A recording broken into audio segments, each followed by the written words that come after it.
بسم اللہ الرحمن الرحیم۔ آپ صلی اللہ علیہ وآلہ وسلم کی لائف سے ایک اور ویڈیو، اور آج کا جو کانٹینٹ ہے، جو ٹاپک ہے، وہ ہے فکر آخرت، یعنی آخرت کی فکر آپ صلی اللہ علیہ وسلم کو کتنی تھی۔ کئی ویڈیوز میں آپ لوگوں کو یہ چیز بتا چکا ہوں کہ آپ صلی اللہ علیہ وسلم جو ہے وہ دنیا میں ایسے رہتے تھے جیسے کوئی مسافر ہوتا ہے، اور آپ صلی اللہ علیہ وسلم کو اس سے کوئی لینا دینا نہیں تھا کہ میرے پاس مال ہو، گھر بڑا ہو، اور مجھے کوئی آسائشوں کی بہت زیادہ خواہش ان کو نہیں تھی۔ کبھی کھانا کھایا تو کھا لیا، نہیں کھایا تو کئی کئی دن تک فاقہ ہوتا تھا، صرف کھجوروں پانی کے اوپر گزر بسر ہوتا تھا۔ تو آپ صلی اللہ علیہ وسلم کی زندگی تو ایسی تھی،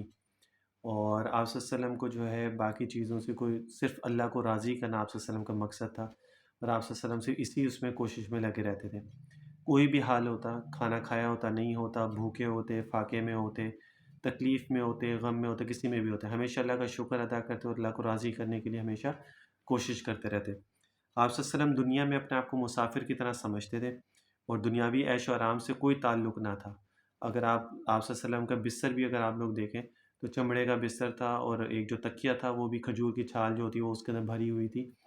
اور کوئی وہ گدا نما یا روئی والا یا کوئی اس طرح کا نہیں تھا، اور آپ صلی اللہ علیہ وسلم اس چیز کو پسند بھی نہیں فرماتے تھے۔ حالانکہ صحابہ نے،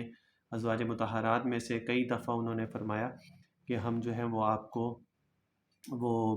نرم بستر بچھا دیتے ہیں۔ ایک دفعہ تو بلکہ حضرت حفصہ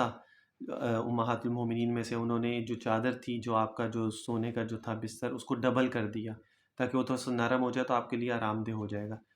تو آپ صلی اللہ علیہ وسلم جب صبح اٹھے تو آپ صلی اللہ علیہ وسلم نے پوچھا کہ یہ بستر وہی تھا جو میں روزانہ جس پہ سوتا ہوں، یا کوئی مختلف؟ انہوں نے کہا نہیں، وہی تھا، بس اس کو ڈبل کر دیا۔ تو آپ صلی اللہ علیہ وسلم نے فرمایا کہ اس کو ویسے ہی رہنے دینا جیسے پہلے تھا، کیونکہ یہ مجھے نماز کے لیے مانع ہوتا ہے، یعنی نماز میں اٹھنے میں تھوڑی پریشانی ہوئی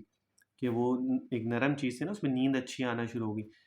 تو وہ چیز آپ صلی اللہ علیہ وسلم کو پسند نہیں آئی تھی۔ تو آپ صلی اللہ علیہ وسلم تو دنیا کو ایسے ہی سمجھتے ہیں جیسے ایک مسافر ہے، اور کہیں پر کچھ وقت کے لیے آیا اور پھر وہاں سے آگے چلا جائے گا۔ بلکہ کن فی دنیا کا ان کا غریب او عابر سبیل، آپ صلی اللہ علیہ وسلم تو یہ فرمایا کرتے تھے، کن فی دنیا کا ان کا غریب او عابر سبیل، کہ دنیا میں غریب الوطن، مسافر یا راستہ گزرنے والے کی طرح رہو۔ یعنی ایک راستہ گزرنے والا جس طرح ہوتا ہے یا ایک مسافر ہوتا ہے، دنیا میں اس طرح رہو، اور بس وہ وقت گزارو، اللہ کو راضی کرو، اور پھر یہاں سے دنیا سے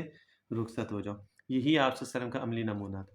ہمارے لیے بھی یہی ہے کہ ہم بھی دنیا کو ایسے ہی سمجھیں کہ جیسے بس ایک مسافر ہے، کچھ وقت کے لیے آیا ہے اور یہاں پہ اپنا کام کرے گا اور یہاں سے چلا جائے گا۔ تو دنیا میں آنے کا ہمارا مقصد بھی یہی ہے کہ ہم نے دنیا میں جتنے دن رہنا ہے، اللہ کو راضی کرنا ہے، اللہ تعالیٰ کے احکامات کو پورا کرنا ہے، آپ صلی اللہ علیہ وسلم کے بتائے ہوئے راستے پہ چلنا ہے، آپ صلی اللہ علیہ وسلم کی سنتوں کے اوپر عمل کرنا ہے، اور بس،